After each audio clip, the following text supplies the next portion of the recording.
अस्सलामुअलैकुम। मेरा नाम है जैगम और आप देख रहे हैं मेरे YouTube channel Zaigham FX insights. आज हम करने जा रहे हैं गोल्ड की डेली फोरकास्टिंग जो कि होगी 30th सितंबर 2025 ट्यूसडे के लिए। तो आज की वीडियो में हम डिस्कस करेंगे कि for the upcoming day gold का एक मेजर ट्रेंड जो है वो क्या रह सकता है, मज़ीद हमें किन किन एरियाज से गोल्ड में जो है वो बाइंग और सेलिंग देखने के लिए मिल सकती है। वीडियो कंटिन्यू करते हैं। अच्छा, प्रीवियस एनालिसिस के अंदर वीकली एनालिसिस में मैंने यहाँ पर मार्केट में आप लोगों के साथ डिस्कस किया था कि अगर मार्केट हमारे पास इस जोन का ब्रेकआउट हमें दे 3766 का, इस एरिया को टेस्ट दे, यहाँ से उठे, दोबारा इसके ऊपर आके होल्ड करे तो यहाँ से ऊपर भी जा सकती है।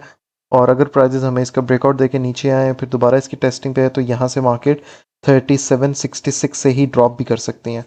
तो आज का दिन मार्केट उसी एरिया को टेस्ट करके मज़ीद गोल्ड की जो प्राइजेस हैं वो हमें बुलिश जाती हुई नजर आई हैं।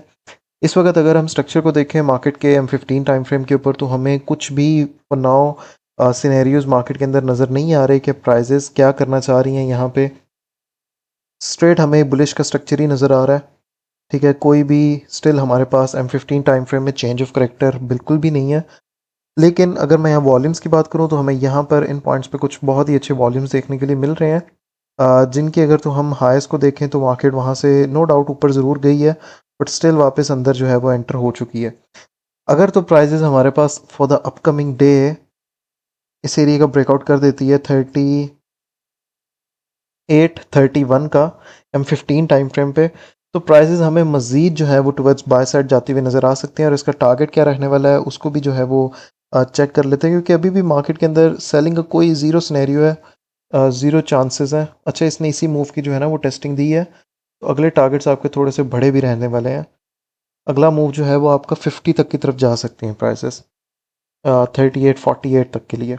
ठीक है, इसके दरमियान में वैसे 3837 का जो एरिया, ये भी एक एरिया ऑफ रेजिस्टेंस आपके पास है 3837 का। ठीक है, इसको आप लोगों ने जहन में रखना है, ये आपका एक एरिया ऑफ रेजिस्टेंस है। और उसके बाद हमारा ऊपर जो एरिया ऑफ रेजिस्टेंस है, या आप टारगेट कह लें इसको, 3848 का है। प्राइजेस के अंदर स्टिल कोई भी हमारे पास सेलिंग की अपॉर्चुनिटी, कोई भी चांसेस सिनेरियोज हमें नज़र नहीं आ रहे, तो स्टिल हम मार्केट को जो है वो बाय साइड की तरफ ही जो है वो प्ले होता हुआ देख सकते हैं फॉर द अपकमिंग डे। अच्छा, अब इसके अंदर एक दो और चीज़ें भी हैं कि हमारे पास यहाँ पर एक सपोर्ट का जोन मैंने और भी मार्क करके रखा हुआ है, जो कि है 3824 का। अगर तो हमें 3824 का ब्रेकआउट मिलता है, या फिर आप इसको इस तरह से कंसिडर कर लें कि वैसे ही आपके पास इतना एक जोन बन रहा है, इसको हम कितना जोन कंसिडर कर सकते हैं, इसको छोड़ देते हैं। ठीक है, हमारे पास सेलिंग के ब्रेकआउट, अगर तो सेलिंग मार्केट यहाँ से ही ड्रॉप करे इन केस और हमें इस जोन का ब्रेकआउट दे देना, ये वाला जो एरिया है वो है 3821 से, आई थिंक सो 21 से लेके 3823 का एरिया, 20 पिप्स का आपका ये जोन है, 21 से 23 का एरिया। अगर तो प्राइस हमारे पास इन द अपकमिंग डे इस जोन का हमें ब्रेकआउट दे दे और इसके नीचे होल्ड करती है, तो भी हम यहाँ से जो है वो सेलिंग की तरफ जा सकते हैं। ठीक है, लेकिन यहाँ पर ये एक हमारे पास डिमांड जोन पड़ा हुआ है। प्राइजेस हमें फिर इस कितने एरिया से 38 13 से 15 का एरिया, ये भी आपका 20 पिप्स का जोन है, बड़ा एरिया नहीं है, छोटा सा जोन है। यहाँ से हमें जो है वो मार्केट दोबारा से टुवर्ड्स बाय साइड जाते हुए नज़र आ सकती है। और अगर मार्केट हमारे पास स्ट्रेट अवे इसका भी ब्रेकआउट देती है, तो फिर हमारे पास नीचे वाले एरिया जो है वो पड़े हुए हैं बाइंग के लिए। But I don't think so कि अभी मार्केट जिस मोमेंटम के साथ हमारे पास बुलिश जाते हुए नज़र आ रही है, प्राइजेस हमारे पास मज़ीद नीचे आए। हाँ, आ सकती है prices, they are the possibilities के मार्केट जो है 14 तक आए और यहाँ से जो है वो उठ जाए। अगर तो प्राइजेस हमारे पास 14 का भी ब्रेकआउट देती है और यहाँ पर होल्ड कर लेती है, तो यहाँ पर हमारे पास एक एरिया है जो कि है 3803 का। ये वाला कितना एरिया आपका 3803 जो है वो आपके पास एक एरिया ऑफ सपोर्ट है। ठीक है, तो माइट भी पॉसिबल अगर 3814 वाला ही जो जोन है, 13 से लेके 15 वाला जोन, इसका मार्केट हमें ब्रेकआउट देती है, तो नेक्स्ट हमें मार्केट जो है वो मूव 3803 से देती हुई नजर आए। और 3803 से अगर प्राइसेस उठेंगी, तो फिर हमें दोबारा से मार्केट जो है वो इसी जोन के अंदर आते हुए नजर आ सकती हैं।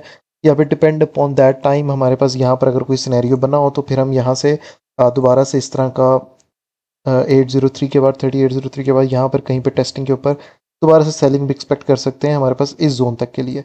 लेकिन ये सिनेरियो अभी तक हमारे पास बिल्कुल भी नहीं बना हुआ, क्योंकि आप देख सकते हैं प्राइजेस अभी भी हमारे पास ऊपर ही होल्ड कर रही हैं। और अगर प्राइजेस ने स्ट्रेट अवे हमारे पास 3831 का ब्रेकआउट दिया, तो नेक्स्ट टारगेट 3837 रहने वाला है। एंड आफ्टर 3837 नेक्स्ट टारगेट जो है वो 3848 का रहने वाला है। ठीक है, प्राइजेस मजीद हमें बुली जाती हुई नजर आएंगी।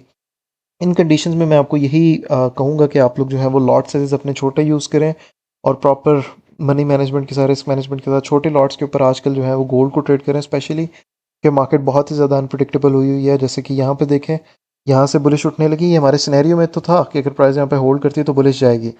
मार्केट ने यहाँ पर होल्ड किया, स्ट्रेट उठा और उसके बाद विदाउट एनी रिट्रेसमेंट सीधा जाती रही है और बॉटम की सारी लिक्विडिटीज़ भी मार्केट जो है वो छोड़कर गई हुई है। इन द अपकमिंग डे आप लोगों ने नज़र रखनी है सबसे पहले तो 3820 वाले इस जोन के ऊपर, 21 से लेकर 23 का अगर ये ब्रेकआउट होता है इस जोन पे देखेंगे। फिर नीचे हमारे पास ये जोन अवेलेबल है और ये जो लास्ट हमारे पास बाइंग का एरिया है इसके ऊपर भी डिस्कस कर लेते हैं। ये जो एरिया है वो है 3793 से लेकर 3797 का एरिया। 40 पिप्स का आपका ये जोन है, एक डिमांड जोन है। ठीक है, बाकी ये थी हमारी आज की वीडियो, हमने सिनेरियोज के ऊपर डिस्कशन की। अब मुलाकात होती है इंशाल्लाह ताला अपने अपकमिंग डे में डेली एनालिसिस के साथ। तब तक के लिए अपना ख्याल रखिए।